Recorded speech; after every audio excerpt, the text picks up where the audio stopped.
Hi there, folks. How are you doing? I'm the Reverend Danny Crosby, a Unitarian minister serving congregations in Altrincham and in Urmston in the northwest of England. And I offer this devotion as a balm for the heart, for the mind, for the spirit, and for the soul. It is titled Seeking the Spirit of Christmas. So I invite us just to join together in silence. Let's invite a loving presence to be amongst us and to awaken from deep, deep within all of us. I have lit the flame of freedom in this cup of belonging, acceptance, and love. In this season of the heart, may we find peace inside ourselves. May we be peace for those around us. And may we renew our commitment to bring peace with justice to our community and to our world. May we be peace.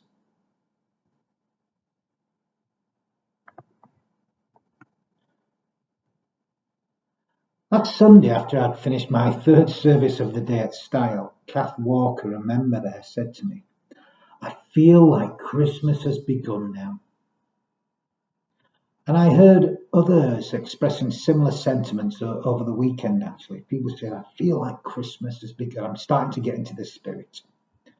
And I'm sure it will be said again on Saturday night at our brass band carol concert. I will hear it many times. I've heard it all week. People getting into the spirit. I do hope we're getting into the spirit of the season, because we all need to be in the spirit. We may not be able to enjoy life as we would like to, but we can get into that spirit that is at the heart of this season, the heart of all life, actually, because we need it, perhaps even more than we would normally do. But has Christmas begun? Well, to be factually accurate, it hasn't, Christmas hasn't begun at all. If you want to be theologically accurate, I suppose. Christmas doesn't actually begin until sunset on Christmas Eve, theologians will tell you.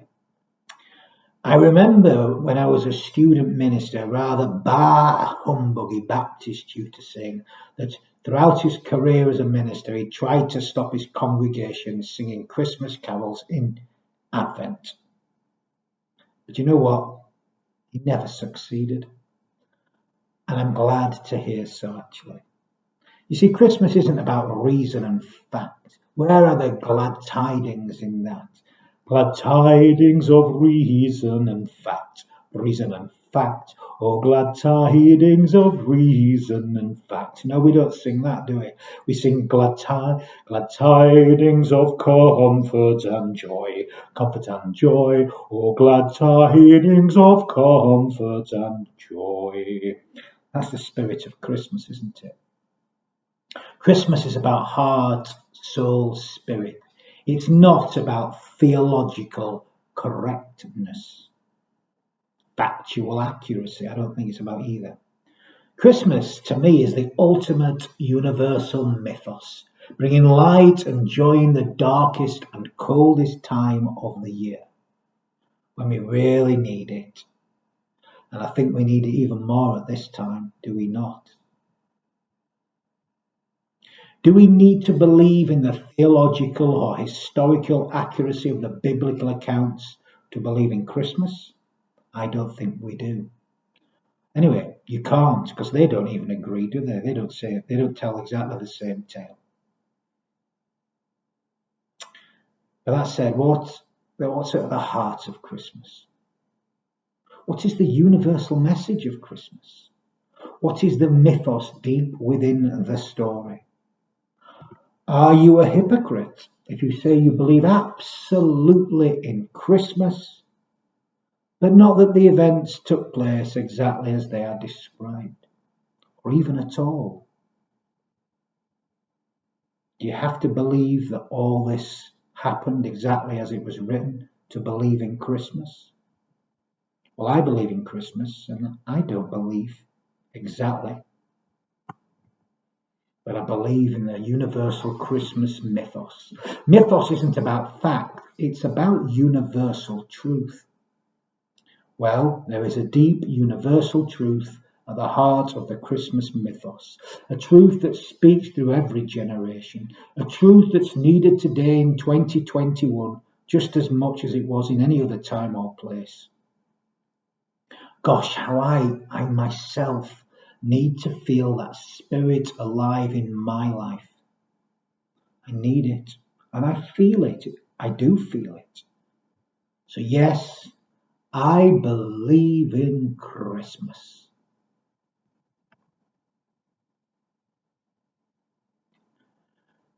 My mother recently shared a story on Facebook. It was about my brother, my older brother, coming to her deeply, deeply distressed.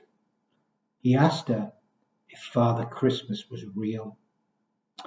Apparently, a girl at school had said that he wasn't.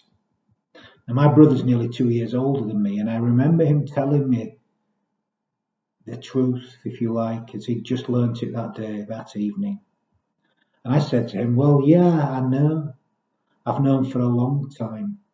I learnt it at watching an episode of what I remember the moment clearly. It was a Friday evening. I was probably 7 years old, and they were showing a repeat episode of Whatever Happened to the Likely Lads, or it might have even been the Likely Lads. I don't remember. I was only a little boy. I can't remember exactly. But I remember one of them saying to the other in the pub in that grumpy way that they did, that there was no such thing as Father Christmas. So I knew 2 years at least before this event in my brother's life. He asked me why I said nothing. And I said simply I didn't want to spoil it for anybody else. Besides which, even though I didn't believe in Father Christmas, I believed in the power of Father Christmas. Do you know what? I believe in that power, that love, even more today than I've ever done. And I probably need it more as well. Now, of course, we all know that Christmas has its roots in pre-Christianity. We know that. Glad tidings of reason and fact. And yes, we all know that Christmas has seemingly these days been taken over by consumerism. There are those that say there's just no spirit left in Christmas, and it's basically become a secular holiday too. There are many forces who do not seemingly believe in the spirit of Christmas at all. Mr. Scrooge is not the only bah humbugger around. There are those, I heard it recently, who say it's just another day. And I suppose factually that's true. But what does it matter if it's just another day? I even heard someone say the other day, it's just like any other day, but the meal's just a bit fancier. Which, in terms of factual accuracy, is correct. But isn't it more than that? I find that it is. You see, Christmas isn't just about the day itself. It's actually about giving birth to love and hope within our own hearts and minds. And don't we all need that? I'm not really interested in getting tied down by reason and fact. Glad tidings of reason and fact. Reason and fact. No, I'm more interested in glad tidings of comfort and joy. Comfort and joy. Oh, glad tidings of comfort and joy. You see, I believe in the Christmas mythos. See, the Christmas mythos fills me with so much. See, Christmas is a time for nostalgia, for connecting the past, the present, and building to the present, and for building hope for the future. A bit like the three spirits that visited Mr. Scrooge. Christmas reminds us how important generosity of spirit and generosity of heart is. It breeds goodwill in us all. It helps us to see that there actually is only one human family, despite all the forces around that would divide us. A division is everywhere. We live in such divisive times. Yes, I believe in the Christmas mythos, in the power of Christmas, in the love of Christmas, in the heart of Christmas, in the spirit of Christmas. The core of my own faith is the search and creation of meaning in every moment and in all life. My faith, my personal faith, is about sanctifying life, seeing the sacred in everything, bringing love to life through my humble, frail, finite, fragile humanity. And the heart and the spirit of Christmas helps me to bring to life that love through my frail, finite, humble human being. It fills me with love and it fills me with purpose and it gives my life meaning.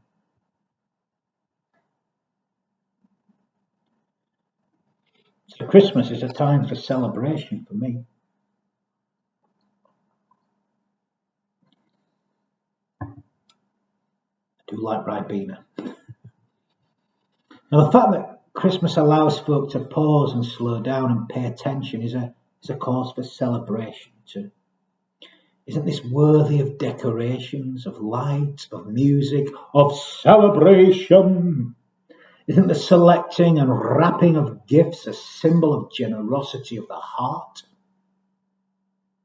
As I once heard someone say, there is religion in the ribbons and the wrapping paper. It's not only secular materialism going on here.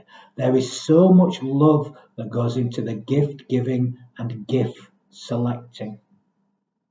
And surely it is this that fills our hearts and reminds us that life's about giving. That these gifts are symbolic of what we're here to give our hearts. That generosity should fuel all of our days. For isn't self-giving love the core message that was exemplified through the life of Jesus that we celebrate the birth of on Christmas Day? The birth of that love is what we celebrate. Aren't these the true Christian values that so often get lost in ridiculous theological arguments? Isn't this actually the gift that humanity is still waiting for? The gift that can save us all, if only from ourselves? Isn't this what will bring us back together in these deeply divisive times? We risk love. My hope is that we take the risk to give birth to this love through our fragile, finite, humble human lives. For that's the risk. And Christmas is a risk, actually. It's easy to just turn away from it. Dare we risk love? Dare we risk bringing love to life through our lives? As Rexford J. Steinmans so beautifully put it, what a name, by the way. Put it like this. Christmas is a risk for us to take. Shall we allow ourselves to be touched by sentiment, awakened by song and story, drawn into festivities when our joy depends upon the goodwill of others? Dare we risk the disappointment of hopes raised high and excited expectation? May we have the courage to celebrate the season fully. Some say we should have low expectations of life for it, because expectations only lead to disappointment and resentment. Well, no, I think we aim high. The spiritual life is about aiming high but accepting you fall short. But if you only aim this high, you can only reach this high. In fact, you'll probably reach just a little lower than what you aim for. If we aim this high, we might just reach our true potential. Let's take the risk to love, to bring alive the love waiting to be born in the mangers of all our hearts. We need to take the risk. We need to in order to bring that spirit to life. Let's be holy fools and let's take the risk. Our world really desperately needs us to. We all need to. Now, of course, for some of us, perhaps all of us at times, this feels like too much. It feels like we can't go through it, or we're just not in the mood for any of this. Or, if you're like me, I just don't have the time for this. I have to be very careful about that line, by the way. I haven't got time for this. It can become my mantra when really I need to have the mantra of that rather portly fellow in the red and white suit, that ho ho ho, that mantra. Merry Christmas. That's the mantra I need, not that I haven't got time for this one, which sometimes comes out of my lips, or if it doesn't, at least it's in my psyche, in my heart. But ho ho ho can feel a bit too much at times, as it does for all of us. Yeah, and sometimes it all feels too much, like we just can't do it. Or we just can't take it, or we're just not ready for it this year. There's too much else going on. My heart can't take up this. Well, whether we're ready or not, coming ready or not, it's coming. It comes anyway, whether we're ready or not, regardless of any of us. And isn't that powerfully humbling? Christmas comes if I'm ready or not, if any of us are ready or not. And sometimes, whether we're ready or not, others carry the burden and bring the spirit to us, don't they? I think we all have our turn, really. They bring it whether we want them to or not. Thank God they do. Regardless of the state of our current hearts, the season of the heart is born again, symbolized in the birth of the Christ child. We tell the Christmas story regardless. As we tell the story, we are reminded of this message of universal equality, compassion, forgiveness, and love. This is what is born over and over again every Christmas. It should be born every day, really. And sometimes it happens regardless of the state of our hearts and minds. Maybe that's the real miracle. That actually, no matter how hard we try, we cannot deny the possibility of hope, no matter how hurting our hearts are. And they all hurt at times. Mine does. Mine has very much this year. I felt an ache, but hope is still there. Some people won't let me escape that one. Sometimes I let them show me the way, light my way for me.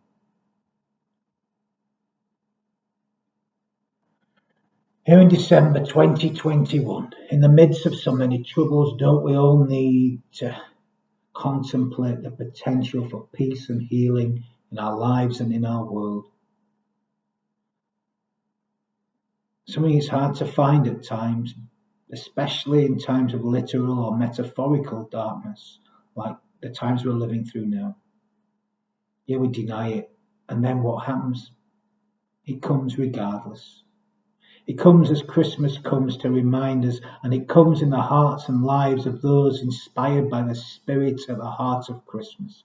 It comes even if we don't want it to come, it still comes.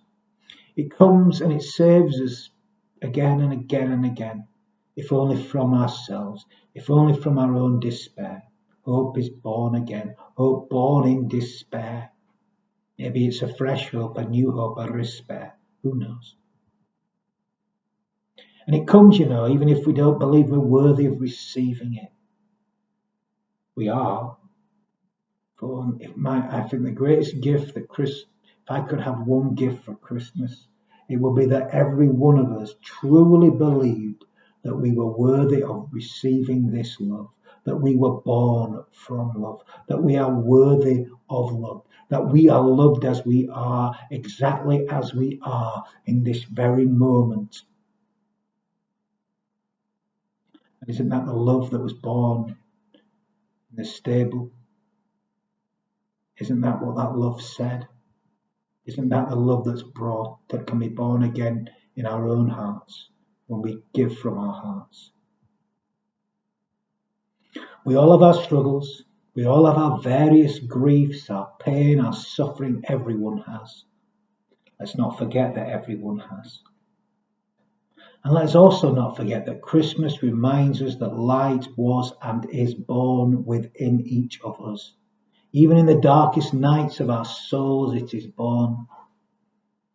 that it's born in the mangers of all our hearts again and again and again. Not once or twice, but over and over and over again. So let's open the inn door, the stable door once again. Let us prepare the mangers of all our hearts. Even if we don't feel like it, let's let it happen. Open the door. Even if we don't want to believe it, do it anyway.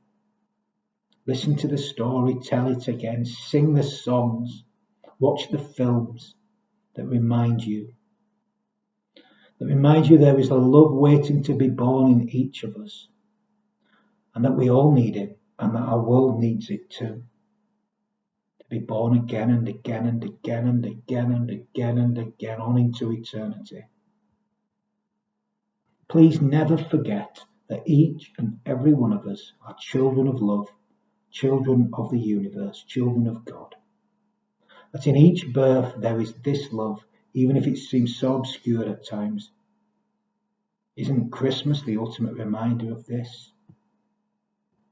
To quote Sophia Leon Farrs, that each night a child is born is a holy night.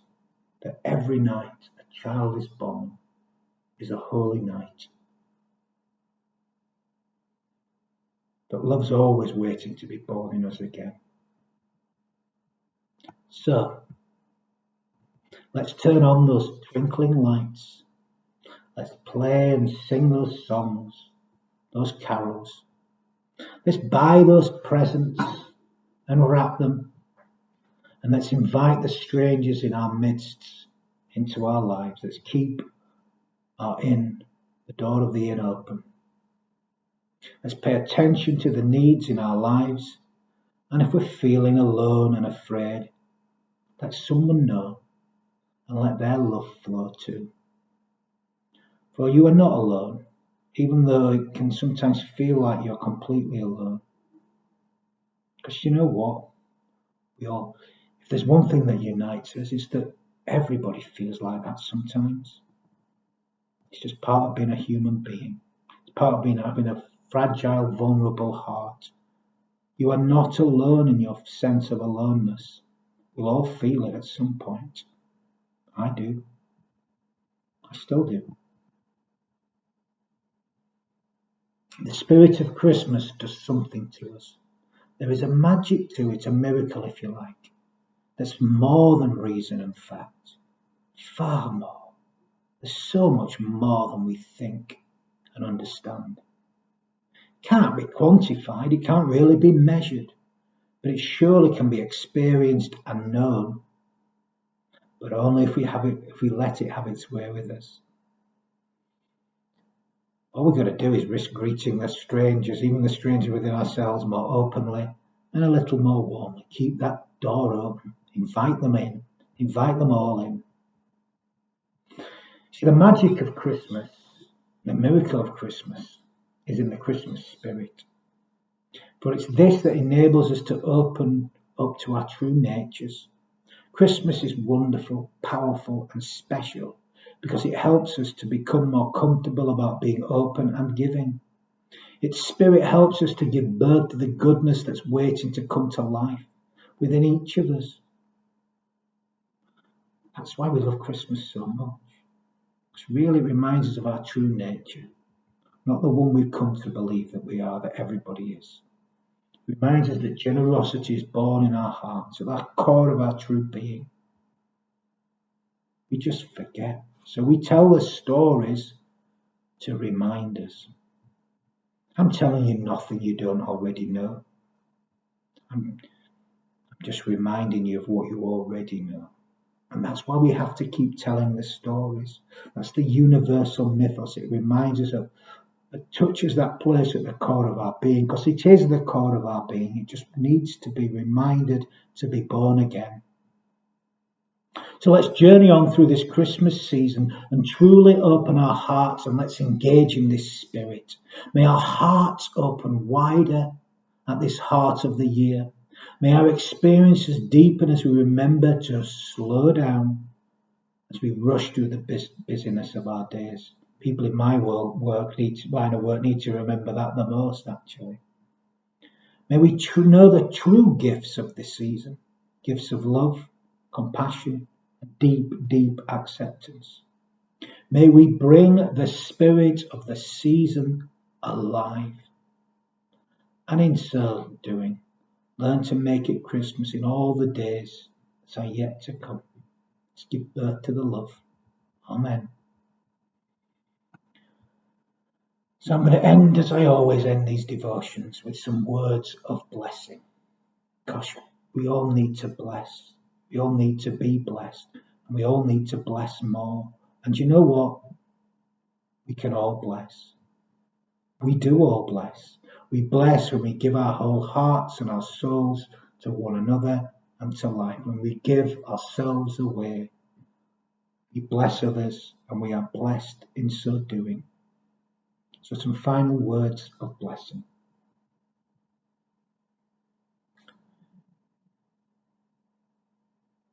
May we receive the blessings of this season. May we know its gifts. May we bring these gifts alive in our very being. And may we do so by simply blessing each moment with our loving presence. And may we carry this spirit with us. May we bring to life the spirit that's wrapped in those Christmas ribbons. And may we do so in all that we feel, in all that we think, in all that we say, and in all that we do. Amen.